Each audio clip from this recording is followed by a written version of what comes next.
नमस्कार दोस्तों, आज अपने आपके YouTube चैनल पे एक बार फिर हार्दिक स्वागत है। दोस्तों, आज अपने बात करेंगे मेडिवल हिस्ट्री, मध्यकालीन भारत के अंदर जो राज व्यवस्थाएं हैं जिसमें जो कर लगाए जाते थे उनके बारे में आज जानकारी लेंगे। तो सबसे पहले मैं बात करूंगा राज व्यवस्था के अंदर ज़कात। दोस्तों, राज व्यवस्था के अंदर सबसे पहले ज़कात लेंगे। ज़कात के अंदर यह केवल सिर्फ उन्हीं मुसलमानों से कर लिया जाता था जो कि एक अपने आप में धनवान मुसलमान कहलाते थे, और इनके द्वारा दो कर बनाए गए थे, दो संपत्तियां बनाई गई थी जो कि निम्न थी।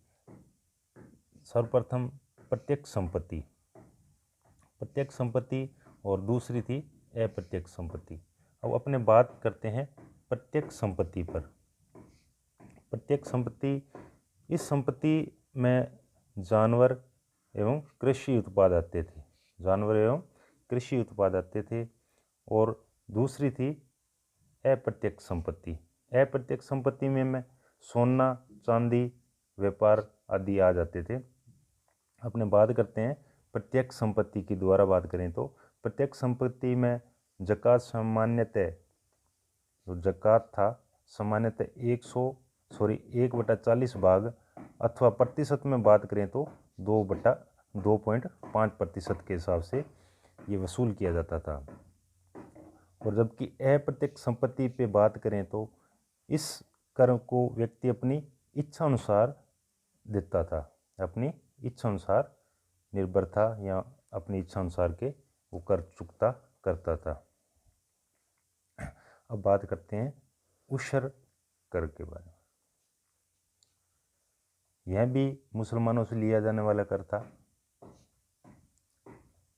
इसमें प्राकृतिक साधनों से सिंचाई होती थी, वहाँ से पैदावार का 10% भाग लिया जाता था।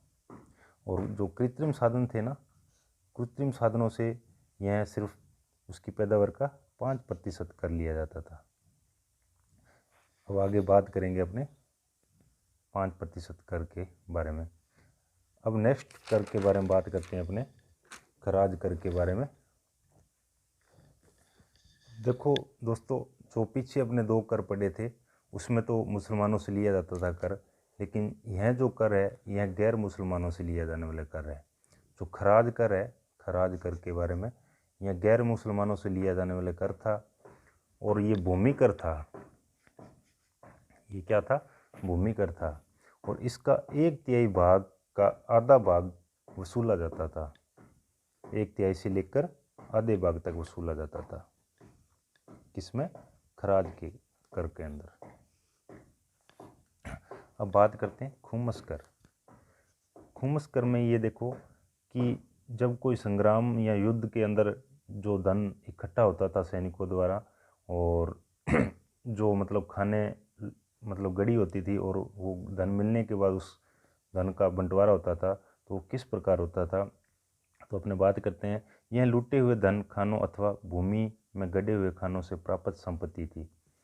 इसके 1/5 भाग सुल्तान का था, तथा 4/5 भाग उसके सैनिकों का अधिकार होता था। किसके सैनिकों का? जिन सुल्तान के अंतर्गत सेना रहती थी और जिसके ये खानों अथवा धन प्राप्त होता था, तो उसका ये कर में भाग बंटवारा हो जाता था। इसमें सुल्तान तो 1/5 भाग लेता था, और जो सैनिक होते थे वो 4/5 भाग लेते थे।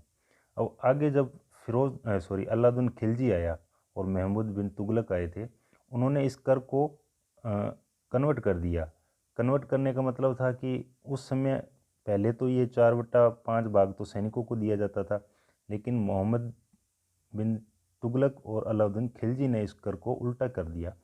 जैसे यहाँ पे 4/5 भाग तो वो अपने पास रखते थे, तथा 1/5 भाग वो सैनिकों में वितरण करते थे।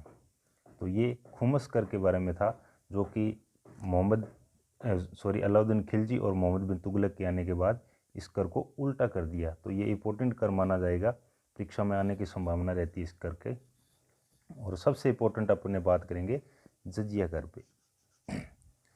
ये भी देखो दोस्तों, ये गैर मुसलमानों से लिया जाने वाला कर था और यह 10 से 40% तक लिया जाता था। इसमें 3 श्रेणियां बनाई गई थी, एक तो उच्च श्रेणी थी और एक मध्यम श्रेणी थी और एक निम्न श्रेणी।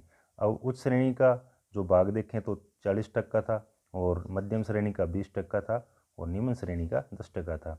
अब इसमें एक इम्पोर्टेंट बात है जो परीक्षा में हर बार पूछी भी जाती है कि किस कर के अंदर ब्राह्मणों से भी कर लिया गया था सर्वप्रथम, और किसने लिया था? वो था फिरोज तुगलक।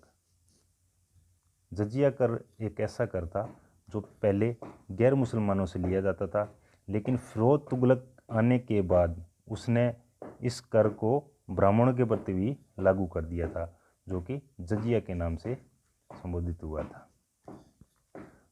तो इसी राज व्यवस्था के अंतर्गत ये 2-4 कर आए थे जो मैंने आपके सामने शेयर किए। तो अच्छा लगे तो अपनी वीडियो को लाइक करें, शेयर करें एवं अपने दोस्तों तक ये पहुंचाने की कोशिश करें। सब्सक्राइब ज़रूर करें और बेल आइकन का बटन ज़रूर दबाएं, क्योंकि मैं आगामी कोई वीडियो रिकॉर्डिंग करूंगा तो आप तक वो पहुंच जाए। इसी के साथ जय हिंद, जय भारत, धन्यवाद।